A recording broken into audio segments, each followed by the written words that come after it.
Bueno, en la segunda parte de la clase vamos a analizar el segundo modelo de solución aproximada que vamos a ver nosotros, que como ya les mencionara, es el modelo del flujo rectante.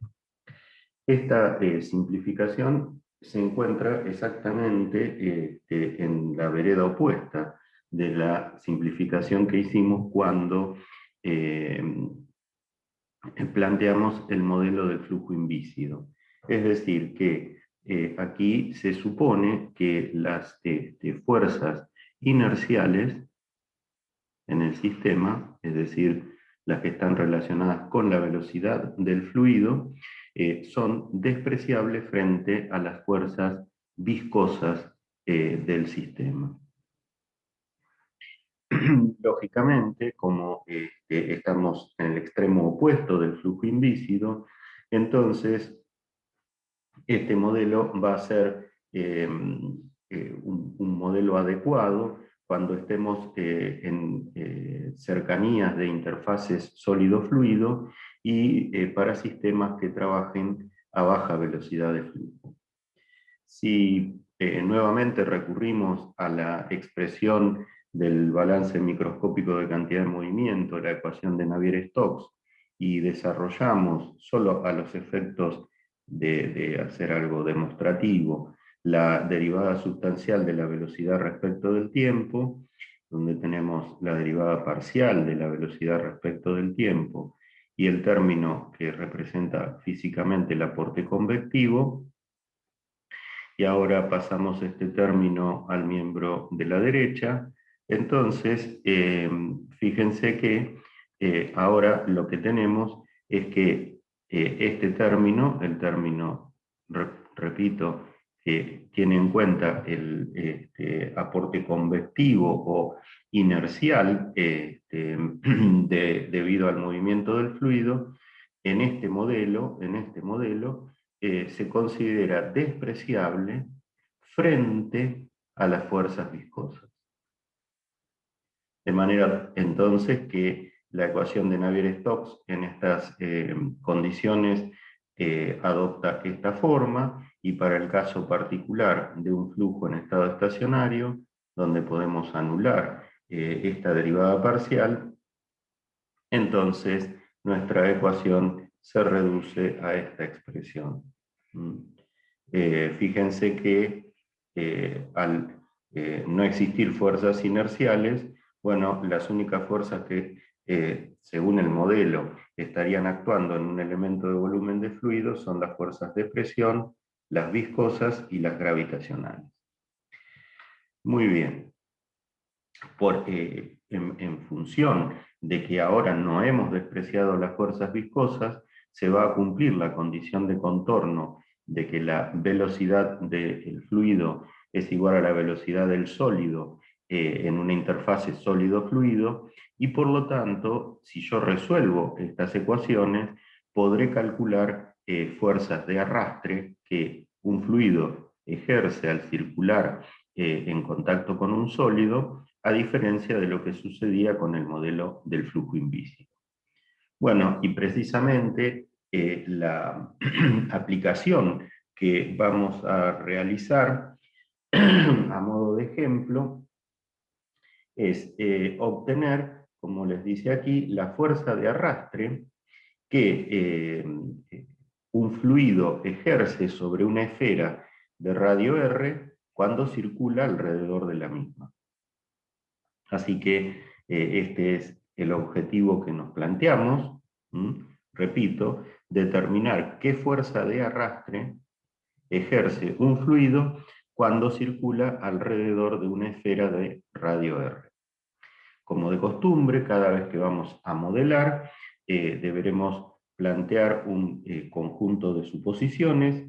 En nuestro caso vamos a suponer que el sistema está operando en estado estacionario y que el flujo es reptante, es decir, que estamos despreciando fuerzas de inercia frente a fuerzas viscosas, y entonces la ecuación gobernante es esta que acabamos de simplificar. Y en segundo lugar, vamos a suponer que el fluido es newtoniano de densidad y viscosidad constante. Bien, entonces, esquemáticamente, aquí tenemos representada la esfera del sólido, alrededor de la cual está circulando, bueno, voy a intentar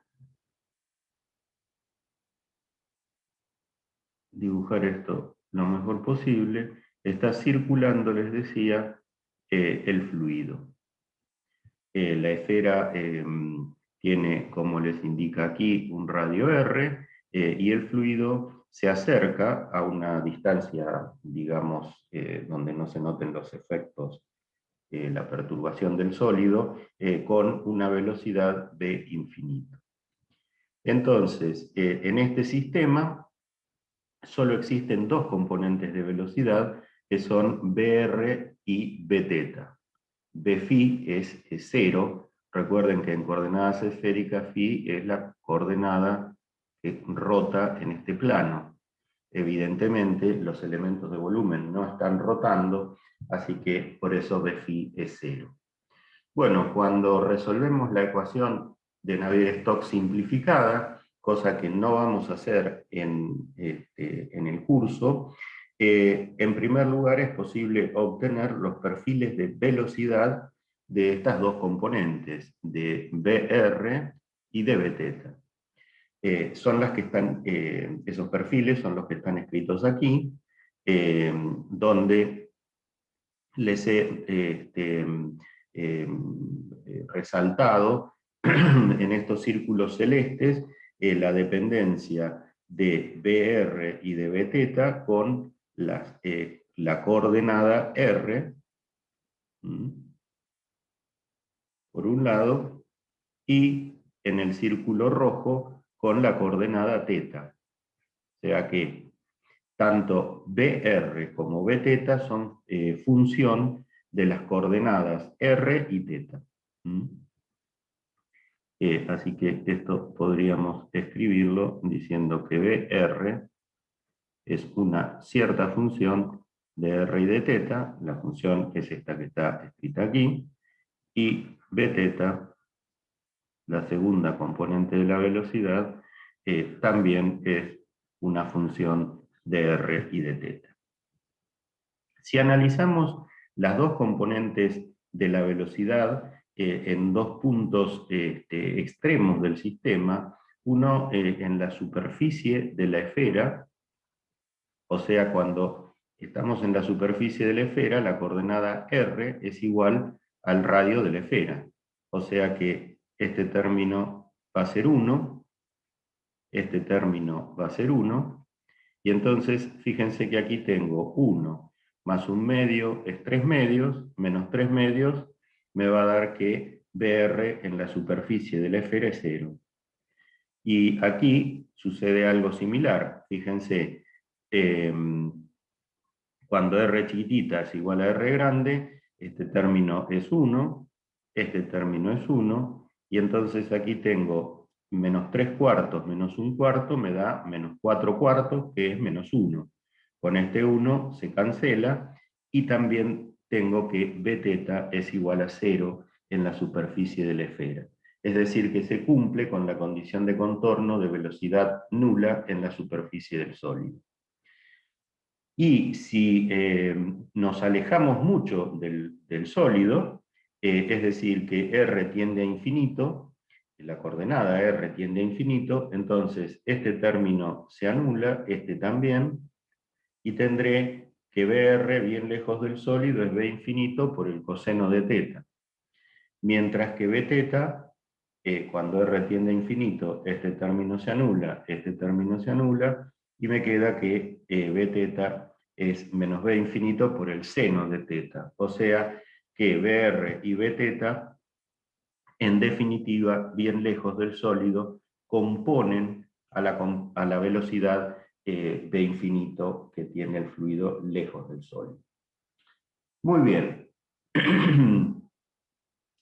En segundo lugar, cuando nosotros resolvemos la ecuación, insisto que no lo hacemos en este curso, También, además de obtener los perfiles de velocidad, es posible obtener los perfiles de esfuerzo viscoso y de presión, en donde vamos a tener, por un lado, un esfuerzo viscoso tangencial, que es tau r teta. Fíjense que uno puede darse cuenta de la existencia de este esfuerzo porque nosotros tenemos tenemos un área en R, tenemos, les decía, un área en R que es normal y que apunta hacia afuera de la superficie considerada, y cuando el fluido está circulando, tenemos una fuerza tangencial en dirección teta. Entonces, este es el esfuerzo viscoso tangencial. Y luego, el último perfil o la última distribución que podemos obtener es la de la presión alrededor de la esfera, que se compone el perfil, este que está aquí, de dos términos. Este que está en la primera elipse azul, que es el término de la presión hidrostática.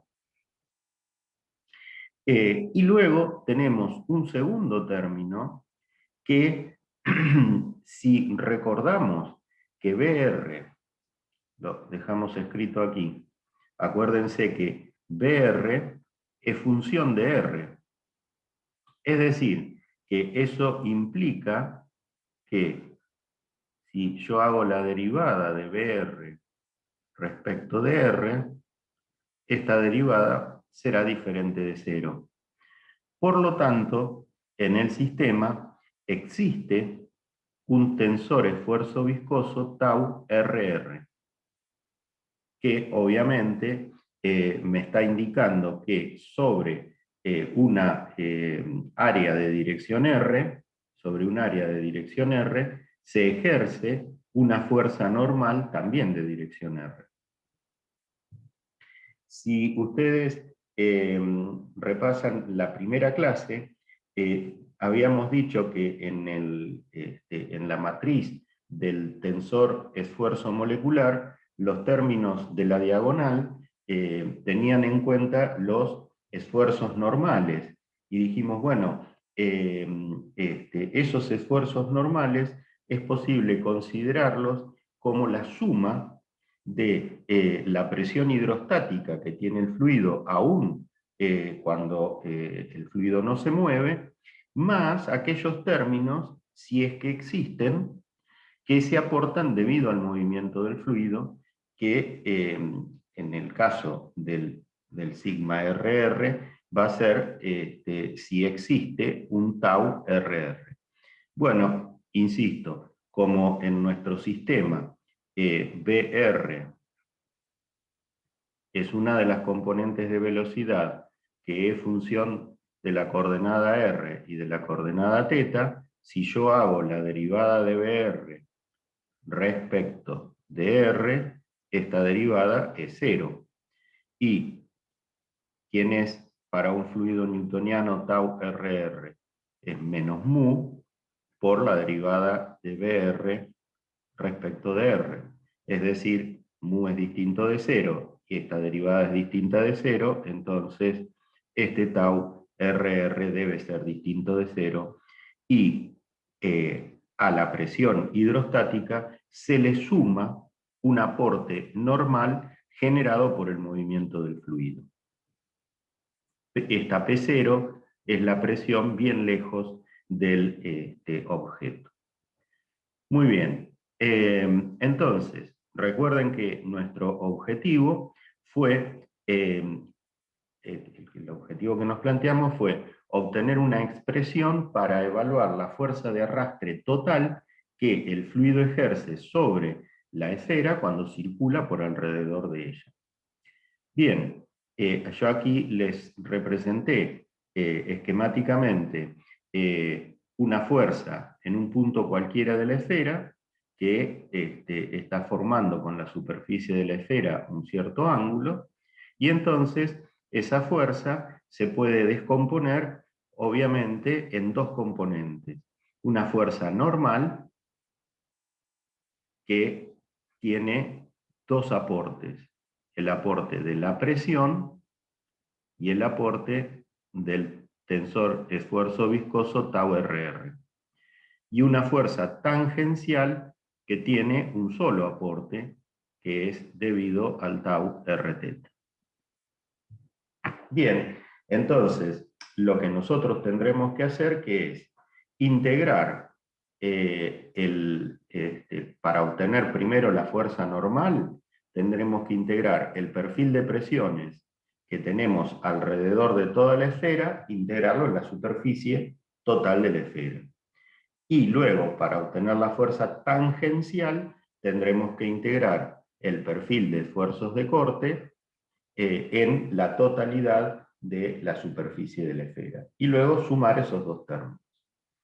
Bueno, entonces, para obtener la fuerza normal, tenemos que buscar el perfil de presiones, que dijimos que la expresión es esta que está aquí, evaluarla en la superficie de la esfera, o sea, en R igual a R grande, este paréntesis se va a hacer 1, y luego, eso es lo que está aquí, bueno, multiplicar por el coseno de teta para obtener la proyección de la fuerza normal sobre la superficie, e integrar a teta entre 0 y pi, que es como varía teta en coordenadas esféricas, y a phi entre 0 y 2pi. Y fíjense que aquí nos aparece un conocido de ustedes de análisis, este r cuadrado seno de teta, que es, recuerden, el jacobiano, aparece debido al jacobiano de la transformación de coordenadas, porque en lugar de trabajar con coordenadas rectangulares, estamos trabajando con coordenadas esféricas. Bueno, cuando reemplazamos la expresión e integramos, lo que se obtiene es la suma de dos términos. Este primer término es conocido por ustedes, porque fíjense que es 4/3 de pi por r cubo es el volumen de la esfera, ¿no es cierto? El volumen de la esfera. R es la densidad del fluido. O sea que si yo multiplico la densidad del fluido por el volumen de la esfera, lo que estoy obteniendo es una masa de fluido igual al volumen de la esfera. Multiplicado por G me va a dar el peso de fluido, que no es ni más ni menos que la expresión del empuje. ¿Se acuerdan que cuando yo sumerjo un cuerpo en un fluido, puede estar en movimiento o en reposo, no importa, va a experimentar un empuje cuyo valor va a ser igual al peso del volumen de líquido desalojado. Este término, como les decía recién, fíjense que en la expresión no aparece ningún término de velocidad del fluido.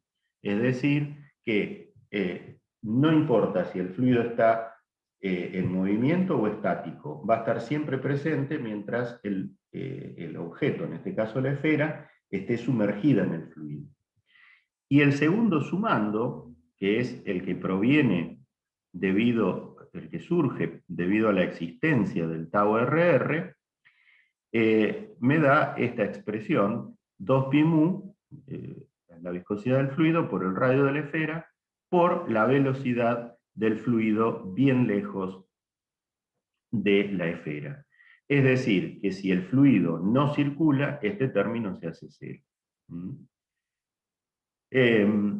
¿Y por qué aparece este término? Bueno, porque ahora, a diferencia de lo que surgía en el caso del modelo del flujo invícido, donde nosotros vimos que la distribución de presión alrededor del objeto era perfectamente simétrica, bueno, en el caso de un cilindro o de una esfera, ¿no? Un cuerpo regular, ahora la distribución no es simétrica. Aquí tenemos un coseno en la distribución que va a hacer que la presión resulte mayor. Recuerden que el fluido lo estábamos analizando, que se mueve desde abajo hacia arriba. Entonces, en lo que podríamos llamar el frente de la esfera, la presión es mayor que en la parte posterior de la esfera. Es decir que, como está esquematizado con las flechitas estas negras, tengo una distribución asimétrica de presión alrededor de la esfera, y eso ¿qué va a hacer? Bueno, como tengo una presión más elevada en la parte anterior que en la parte posterior, se va a generar una fuerza de arrastre resultante en esta dirección. Como es posible demostrar que esa fuerza depende marcadamente de la forma del objeto, a esa fuerza se la conoce con el nombre de arrastre de forma. Muy bien. El segundo aporte, recuerden que dijimos, el de las fuerzas tangenciales, como son generadas por la existencia del tau r θ, podremos obtenerla integrando el perfil de tau r θ en toda la superficie de la esfera. O sea que la fuerza tangencial, que está escrita aquí, será, o surgirá, mejor dicho, de evaluar tau r θ en la superficie de la esfera, multiplicado por el seno de θ para tomar la proyección en la dirección tangencial. Vuelve a aparecer lógicamente el jacobiano de la transformación, por trabajar con coordenadas esféricas, e integro phi entre 0 y 2pi, y θ entre 0 y pi, de manera tal que cubro toda la superficie de la esfera.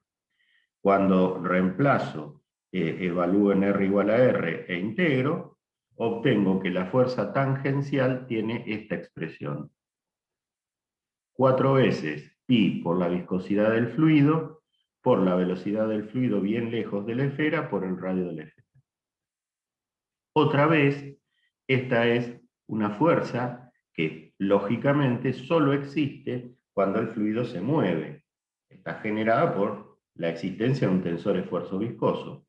Y solo depende de la superficie de contacto entre el fluido y el sólido. Y ese aporte de fuerza tangencial se conoce con el nombre de fricción de piel. Entonces, la fuerza total, si yo volviera a este dibujo, esta fuerza total integrada en toda la superficie de la esfera, es la suma de estos tres términos: el empuje, que existe aún con el fluido en reposo, el arrastre de forma y la fricción de piel. Fíjense que estos dos términos se pueden sumar perfectamente y que ambos, lo repito, solo existen cuando el fluido está en movimiento. Por eso es que a la suma de estos dos términos se le da el nombre de una fuerza cinética, mientras que a este término, que existe con el fluido en reposo o en movimiento, se le llama fuerza estática. Así que la fuerza cinética, en definitiva, es igual a 6pi mu por el radio de la esfera por b infinito. Esto se conoce como ley de Stokes y se usa muchas veces para calcular, al menos de forma aproximada, problemas de sedimentación de partículas.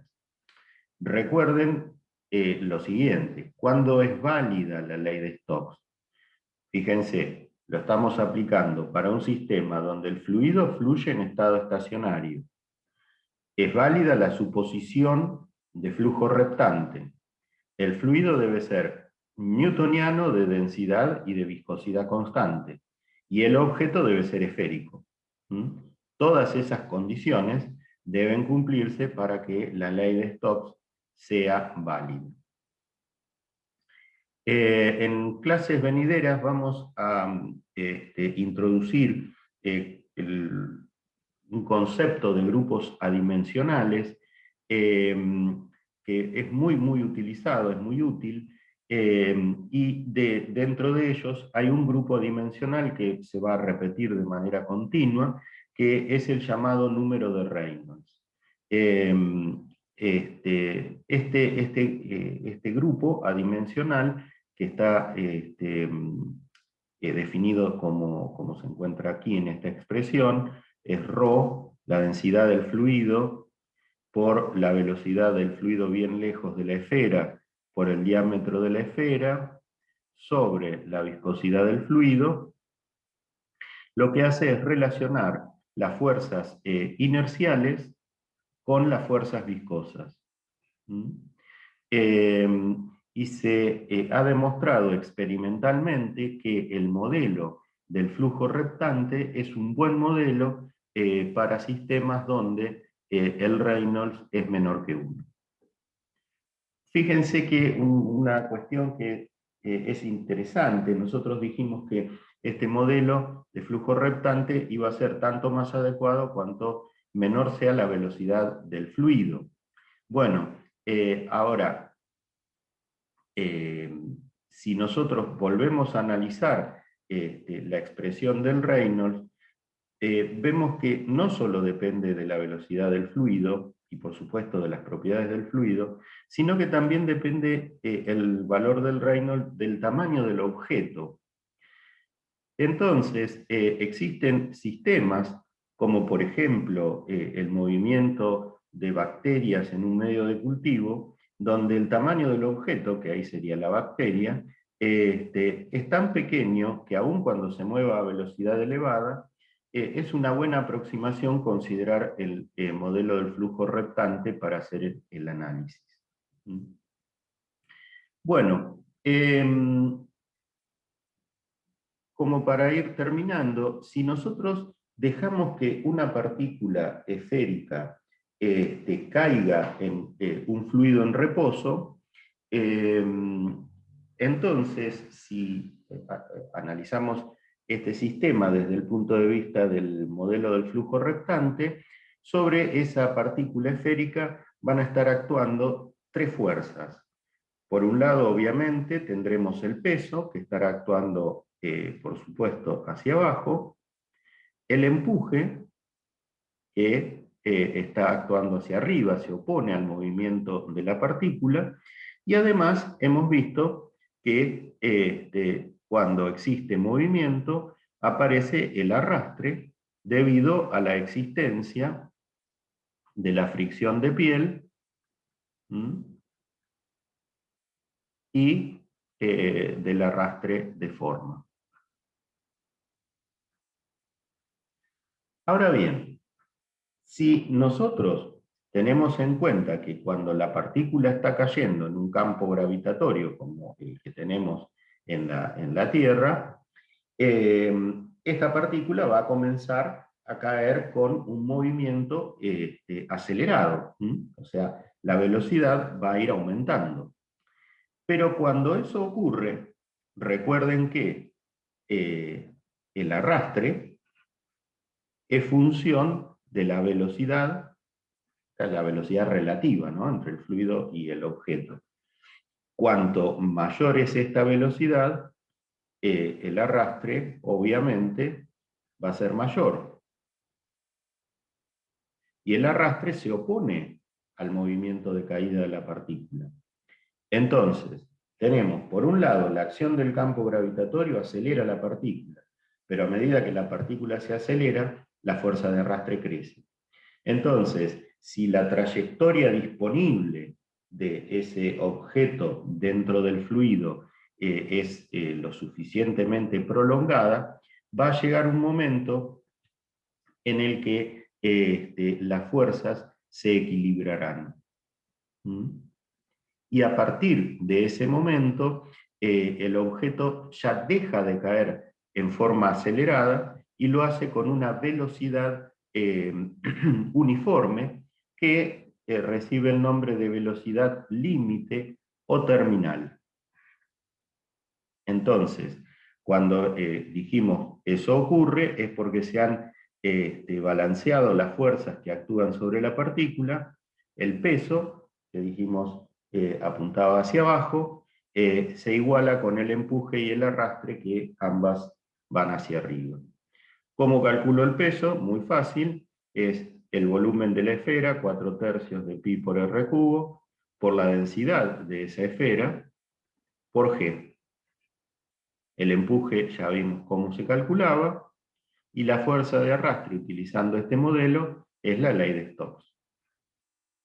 Entonces, fíjense que a partir de esta expresión uno puede despejar la viscosidad del fluido, y entonces si yo conozco la densidad de la partícula, que habitualmente se conoce, la densidad del fluido también, el tamaño de la partícula se puede medir fácilmente, entonces, midiendo experimentalmente la velocidad terminal de la partícula, es posible evaluar experimentalmente la viscosidad del fluido en el cual cae la partícula. Este es un método que se ha aplicado, se aplica, tomando columnas de algún material transparente, graduadas. Ahí dentro de la columna se coloca el fluido y se deja caer, el fluido cuya viscosidad se desea averiguar, se deja caer la partícula. Y entonces se mide en qué momento se alcanza la velocidad terminal, es decir, cuando se recorre en el mismo tiempo la misma distancia, y midiendo espacio y tiempo se obtiene la velocidad terminal, y de esa manera se puede evaluar experimentalmente la viscosidad. Noten, por supuesto, que esto no se aplica a cualquier sistema, porque para que el modelo, recuerden, sea un modelo adecuado, es necesario que el Reynolds del sistema con el que estoy trabajando sea menor que 1. Bueno, entonces eso es todo.